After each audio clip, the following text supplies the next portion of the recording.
Hey, it's Jorge from TeamJVS, and today we'll be doing a quick recap of the show Gaslight. This is the second episode called California. The synopsis of this one is Martha and John rekindle their love and their power couple working relationship at a campaign event in California, overshadowed by Gordon Liddy and his team blundering the break-in at Watergate.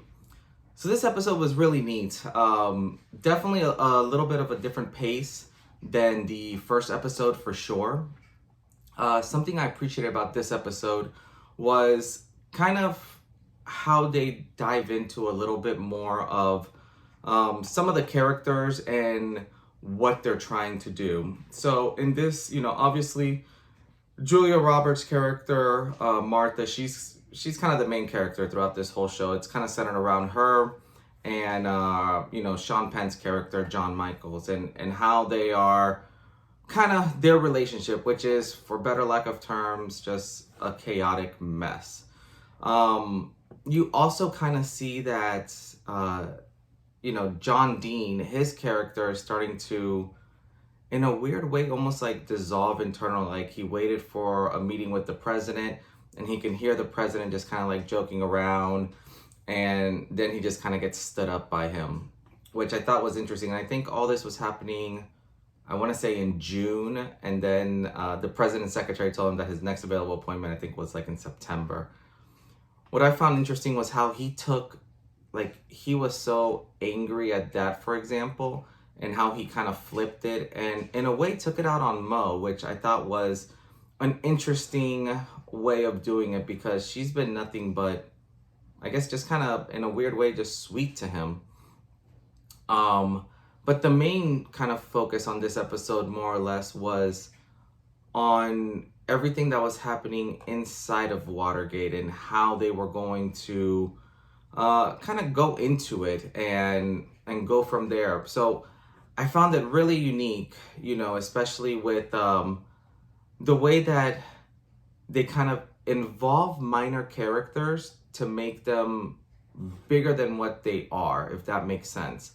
So what I mean by that is there's a security guard who obviously has a very minute story point, not that much time on air or anything, but he's the one who kind of foils this first attempt at, them going into Watergate.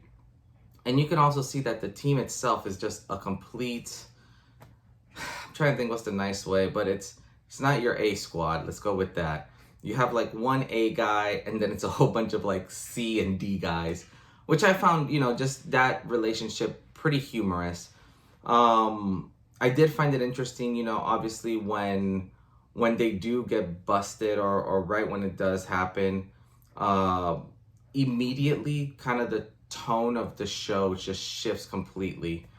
So one of the biggest things, obviously, in this whole show is kind of keeping Martha quiet, I guess, or shutting her up. And you see that very vividly at the end of the show. So one of the henchmen gets, caught, even though it was, explicitly said not for him to be there. And the show kind of, the last few scenes of the show, it just, I don't want to say it takes a dark turn, but you just kind of see the power that some of these people truly have. So Sean Penn's character, I guess, disappears to take care of some stuff. I believe he takes his daughter with him, but Julia Roberts, after they've, for better lack of terms, just made up, she goes to see him in the morning, and the bodyguard won't let her kind of see him. And she does this thing where she's just like, well, I'm just going to kind of see him anyway. And he literally just physically stops her. And you instantly see at that point, like, Martha's character, like, just the expression that she put of just fear and anger kind of all boiled into one, which was very unique. And the way that Julia Roberts kind of like walks away from that incident, it's very haunting when you just kind of look at it, just the way like she takes each step. And normally throughout the show she has like this upbeat kind of walk to her, in a sense, like she almost Like there's a party scene and she's just kind of like gliding throughout the event. But after that happened, it was like, it was just this different type of walk and tone.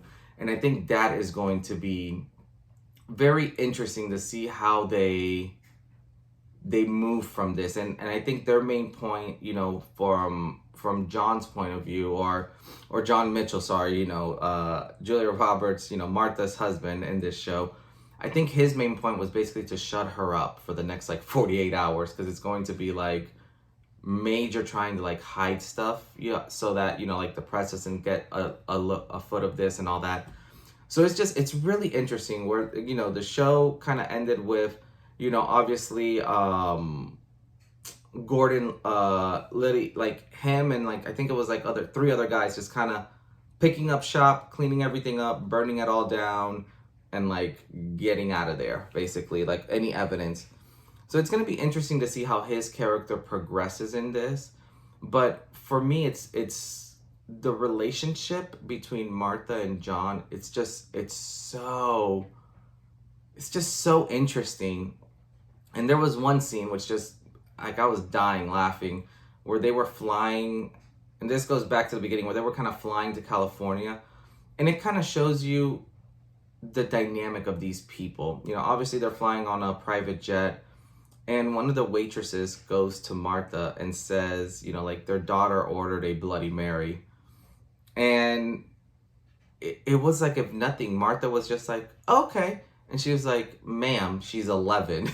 And she was like, oh, that's right, don't make it too spicy then. You know, it's just such a different, I guess, lifestyle that they're living and all that. And you can kind of see, you know, their daughter's kind of in this weird space also, where she doesn't fit in, but yet they take her everywhere, which I find interesting. And I kind of wonder what will happen with her kind of moving forward. But overall, this episode, I mean, it was definitely a different pace than the first one, but it was really good. Like, it's you kind of got this really interesting yin and yang relationship with John and Martha. You kind of get to see Gordon and all of his, you know, henchmen, for better lack of term, and you know, like poor crooks trying to do their thing. And then you also get like these snippets of like John and Mo, where John is kind of understanding how unimportant he is, which I think is going to cause a lot of interesting things moving forward. But, you know, overall, you know, I would still rate this show a solid B. You know, this episode was really good. The acting was amazing. Like, I cannot get over just how well the acting is in this show, which I think is kind of, I don't want to say it's saving grace, because it's a very interesting topic. But even if someone who wasn't interested in like the history of Watergate or nothing, just the acting alone and the way that they're kind of setting all this up, it's extremely well done. But overall, definitely, I would recommend seeing this series. You know, obviously 2 episodes out. Want to see what you guys think. Let me know. As always, like, comment, subscribe. Let me know who your favorite character is in this show. Drop that down in the comment, because there are definitely a lot of unique individuals here. For me, you know, they're Martha's daughter. She's creeping up there for me on favorite actress right now. Just because of all just how little screen time she has, but how impactful it always is. But other than that, this is Jorge from TeamJVS giving you the quick recap of Gaslit episode 2 called California. We'll see you next week. Peace.